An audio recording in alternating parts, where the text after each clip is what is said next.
సంవత్సరాల నుంచి కూడా మరి అక్కడే నాదెండ్లలోనే వీళ్ళు వ్యవసాయం చేసుకుంటూ ఉంటారు. ఈ సంవత్సర కాలంగా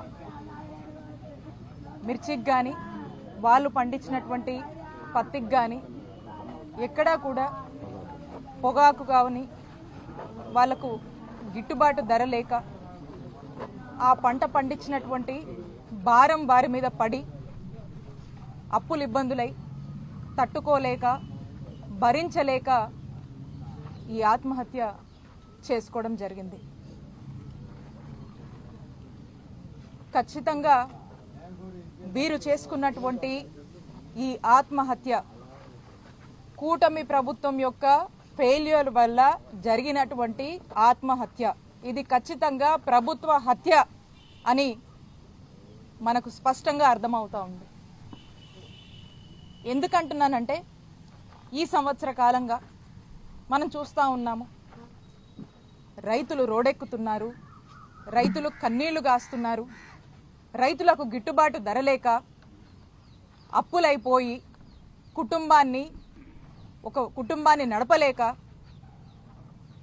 అన్ని విధాలుగా కూడా రైతు ఒక దిగ్భ్రాంతికి గురవుతూ తను చేసేటువంటి వ్యవసాయం తప్ప ఇంకో పని చెయ్యలేక ఈ అప్పులు తీర్చలేక వడ్డీలు కట్టలేక నానా ఇబ్బందులు పడుతున్నాడని చెప్పి అనేక సందర్భాల్లో వైఎస్ఆర్ కాంగ్రెస్ పార్టీ అనేక సందర్భాల్లో చెప్పినటువంటి పరిస్థితులు ఉన్నాయి.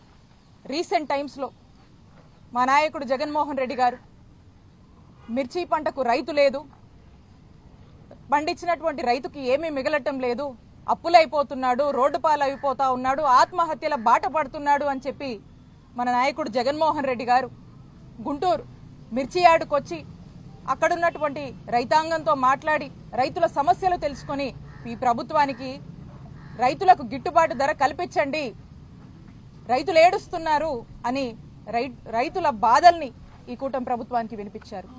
అలాగే మొన్న పొగాకు రైతుల కోసం పొదిలి వెళ్లి అక్కడున్నటువంటి రైతులతో ఇంటరాక్ట్ అయ్యి ఈ ప్రభుత్వాన్ని హెచ్చరించాడు, ఈ ప్రభుత్వాన్ని మేల్కోమని చెప్పాడు, పొగాకు రైతులకు గిట్టుబాటు ధర కల్పించండి అని చెప్పి మా నాయకుడు జగన్మోహన్ రెడ్డి గారు పోరాడుతూ ఉన్నారు.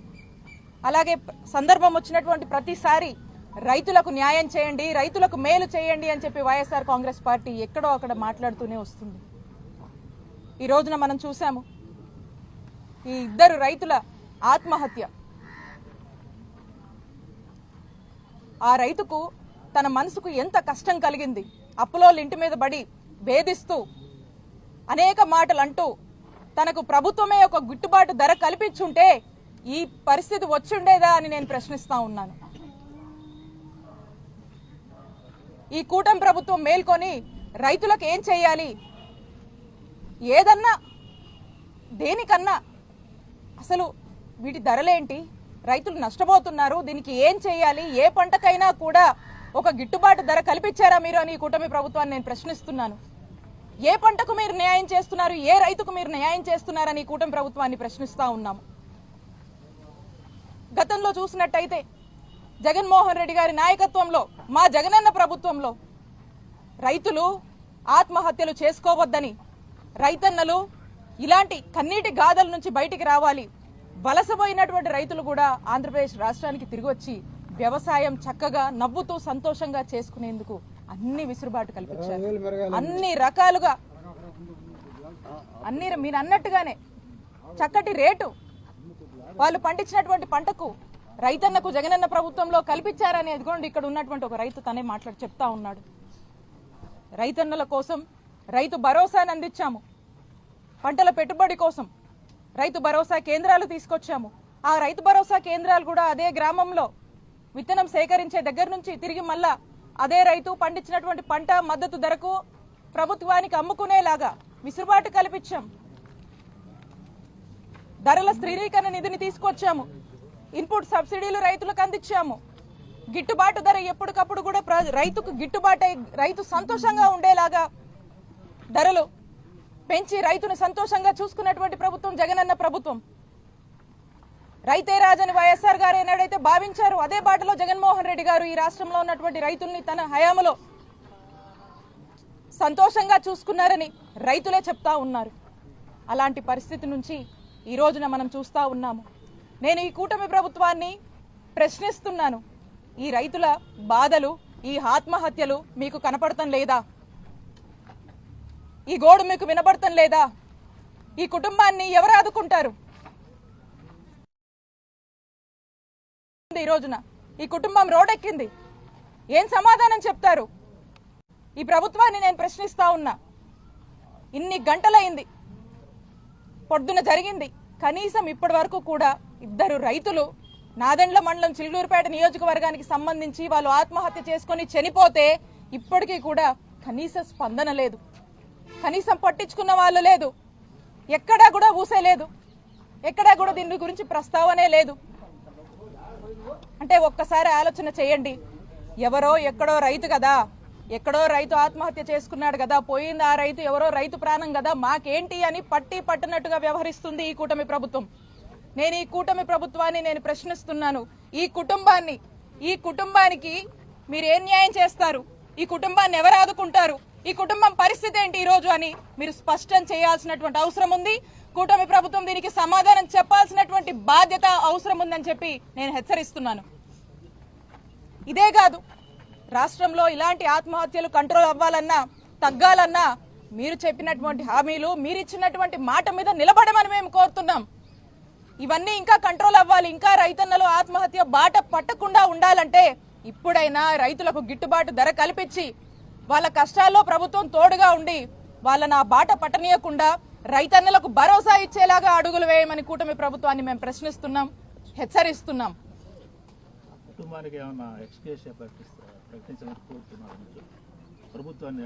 ఖచ్చితంగా ఈ కూటమి ప్రభుత్వాన్ని మేము ప్రశ్నిస్తున్నాం. ఈ కుటుంబానికి మీరు ఏం సమాధానం ఇవ్వబోతున్నారు? ఈ కుటుంబం బాధ్యత ఎవరు తీసుకుంటారు అని నేను ప్రశ్నిస్తున్నా. దీనికి సమాధానం ఇవ్వాల్సినటువంటి బాధ్యత ఈ ప్రభుత్వం ముందుందని తెలియజేస్తున్నాను. ఇదే కాదు, ఒక రైతన్నలే కాదు, అన్ని రంగాల వాళ్ళని, అన్ని వర్గాల వాళ్ళని మోసం చేస్తుంది ఈ కూటమి ప్రభుత్వం. ఈ ఏడాదిగా ఇదే అవుతా ఉంది. ఒకవైపు రాష్ట్రంలో చూస్తుంటే మహిళలు, ఈరోజే చూసాము బాధాకరం, కుప్పంలో స్వయాన చంద్రబాబు నాయుడు గారి నియోజకవర్గం అయినటువంటి కుప్పంలో ఒక ఆడ మనిషి, ఆలోచన చేయండి. ఎవరో ఎక్కడో రైతు కదా, ఎక్కడో రైతు ఆత్మహత్య చేసుకున్నాడు కదా, పోయింది ఆ రైతు, ఎవరో రైతు ప్రాణం కదా, మాకేంటి అని పట్టినట్టుగా వ్యవహరిస్తుంది ఈ కూటమి ప్రభుత్వం. నేను ఈ కూటమి ప్రభుత్వాన్ని నేను ప్రశ్నిస్తున్నాను. ఈ కుటుంబానికి మీరు ఏం న్యాయం చేస్తారు? ఈ కుటుంబాన్ని ఎవరు ఆదుకుంటారు? ఈ కుటుంబం పరిస్థితి ఏంటి ఈ రోజు అని మీరు స్పష్టం చేయాల్సినటువంటి అవసరం ఉంది. కూటమి ప్రభుత్వం దీనికి సమాధానం చెప్పాల్సినటువంటి బాధ్యత అవసరం ఉందని చెప్పి నేను హెచ్చరిస్తున్నాను. ఇదే కాదు, రాష్ట్రంలో ఇలాంటి ఆత్మహత్యలు కంట్రోల్ అవ్వాలన్నా, తగ్గాలన్నా మీరు చెప్పినటువంటి హామీలు, మీరు ఇచ్చినటువంటి మాట మీద నిలబడమని మేము కోరుతున్నాం. ఇవన్నీ ఇంకా కంట్రోల్ అవ్వాలి. ఇంకా రైతన్నలు ఆత్మహత్య బాట పట్టకుండా ఉండాలంటే ఇప్పుడైనా రైతులకు గిట్టుబాటు ధర కల్పించి వాళ్ళ కష్టాల్లో ప్రభుత్వం తోడుగా ఉండి వాళ్ళని ఆ బాట పట్టనీయకుండా రైతన్నలకు భరోసా ఇచ్చేలాగా అడుగులు వేయమని కూటమి ప్రభుత్వాన్ని మేము ప్రశ్నిస్తున్నాం, హెచ్చరిస్తున్నాం.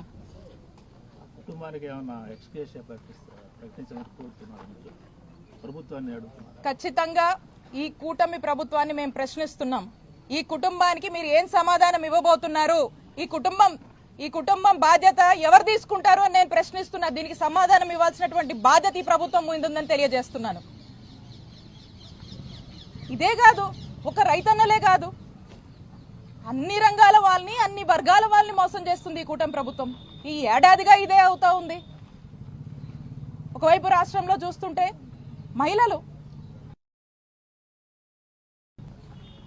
ఈరోజే చూసాము బాధాకరం, కుప్పంలో స్వయాన చంద్రబాబు నాయుడు గారి నియోజకవర్గం అయినటువంటి కుప్పంలో ఒక ఆడ మనిషి తనకు తిరిగి కట్టాల్సినటువంటి అప్పు ఉందని ఆ అప్పు వసూలు చేసుకునేందుకు అక్కడున్నటువంటి టీడీపీ నాయకులు, అక్కడున్నటువంటి వాళ్ళు ఒక చెట్టుకి కట్టేసి ఆ మహిళని శిరీష అనే మహిళని చెట్టు కట్టేసి ఏ విధంగా ఆ మహిళని వేధిస్తున్నారో మనమంతా ఈరోజు రాష్ట్ర ప్రజలందరూ కూడా చూస్తున్నారు, ప్రజలందరూ చూస్తున్నారు.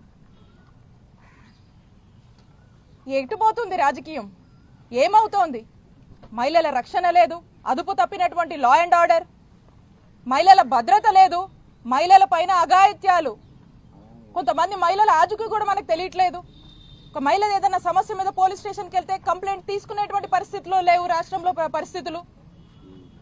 మహిళలపై వేధింపులు, దాడులు, అరాచకాలు ఇవన్నీ కూడా కూటమి ప్రభుత్వం అధికారంలోకి వచ్చిన దగ్గర నుంచి ఇదే వైనం కొనసాగుతుంది ఈ రాష్ట్రంలో. ఎందుకు మీకు కనిపించట్లేదు? మహిళల కష్టాలు ఎందుకు కనిపించట్లేదు? మహిళల భద్రత గురించి, వాళ్ళ బాధ్యత గురించి, మహిళల యొక్క జరుగుతున్నటువంటి వాళ్ళ మీద దాడులు, అరాచకాల గురించి ఎందుకు ఈ కూటమి ప్రభుత్వం పట్టించుకోవట్లేదని మేము ప్రశ్నిస్తా ఉన్నాము. ఇదే మా జగనన్న హయాంలో మహిళల గురించి, మహిళల రక్షణ గురించి, మహిళల సేఫ్టీ గురించి, సెక్యూరిటీ గురించి, ఎంపవర్మెంట్ గురించి, ఏ మహిళకి ఎక్కడున్నా కూడా దిశ యాప్ లాంటి చక్కటి యాప్లు పనిచేస్తూ మహిళా పోలీస్ స్టేషన్లు తీసుకొచ్చి ఎక్కడ ఏ మహిళకు ఏ టైం అయినా ఏదైనా కష్టం వస్తే అండగా ఉండింది జగనన్న ప్రభుత్వం. ఇమీడియట్ గా రియాక్ట్ అయింది, స్పాంటేనియస్ గా రియాక్ట్ అయింది. మరి అలాంటి పరిస్థితి నుంచి ఈరోజు మహిళలకు రాష్ట్రంలో అభద్రత, మహిళలకు రక్షణ లేదు. స్వయాన చంద్రబాబు నాయుడు గారి నియోజకవర్గంలోనే ఇటువంటి దారుణమైనటువంటి ఘటన మనం చూస్తున్నామంటే ఒక్కసారి రాష్ట్రంలో అదుపు తప్పినటువంటి లా అండ్ ఆర్డర్ ఏ విధంగా ఏలుతుందో మనకు కనిపిస్తా ఉంది. రెడ్ బుక్ పాలన ఏ విధంగా దిగజారిపోతుందో మనం చూస్తా ఉన్నాము. ఏ విధంగా రెడ్ బుక్ ఈ రాజ్యంలో మనము ఏ విధంగా రెడ్ బుక్ చెలరేగిపోతుందో మనం చూస్తా ఉన్నాము. ఎక్కడ చూడు ఈ రెడ్ బుక్ ఇంప్లిమెంటేషను, వేధింపులు, చిత్రహింసలు, అరెస్టులు, ఇల్లీగల్ కేసులు, జైళ్లు, ఇవి తప్పితే రాష్ట్రంలో మరొకటి కనిపించడం లేదు. ఇక ఏంటా అని చూస్తే వాస్తవ పరిస్థితులు చూస్తే ఇలాంటి కన్నీటి గాథలు, అన్ని వర్గాల వాళ్ళు మోసపోవడము, అన్ని వర్గాల వాళ్ళు అనేక ఇబ్బందులు ఎదుర్కొంటూ ఈరోజు సామాన్యుడికి రక్షణ లేనటువంటి పరిస్థితిలో ఈరోజు ఆంధ్రప్రదేశ్ రాష్ట్రం ఉంది. కాబట్టి నేను అడుగుతా ఉన్నా, ఇప్పటికైనా ఈ రెడ్ బుక్ మీద ఉన్నటువంటి దృష్టి పక్కన పెట్టి మహిళల మీద, మహిళల రక్షణ మీద, రైతులకు మేలు చేసే దాని మీద, విద్యార్థుల భవిష్యత్తు మీద, వైద్యారోగ్య రంగం ఇంకా ముందుకు చక్కగా నడిపే విధంగా మీ దృష్టి ఉండాలని, అందరినీ మీరు ఆదుకొని అందరికీ ఈ కూటమి ప్రభుత్వము ఇప్పటికైనా కూడా మేలుకొని ప్రజలకు అండగా ఉండాలి, మంచి చేయాలి అనేటువంటి ఒక ఆలోచనకి రండి అని చెప్పి మేము హెచ్చరిస్తా ఉన్నాము. నేను అదే డిమాండ్ చేస్తా ఉన్నాను. ఇప్పటి వరకు కూడా ఏ ఇన్సిడెంట్ అయినా స్పందిస్తారు కదా, మాట్లాడతారు కదా, కనీసం కూడా ఈ కుటుంబానికి వాళ్ళ యొక్క ప్రగాఢ సానుభూతి తెలియజేయాల్సినటువంటి అవసరం ఉంది. కనీసం ఏది కూడా లేకుండా, ఊసే లేకుండా ఉన్నటువంటి పరిస్థితుల్లో నేను అదే ప్రశ్నిస్తా ఉన్నాను. ఖచ్చితంగా ఈ కుటుంబానికి మీరు ఏం సమాధానం ఇస్తారో చెప్పాలి అని చెప్పి ఈ కుటుంబ ప్రభుత్వాన్ని నేను ప్రశ్నిస్తున్నాను. Thank you.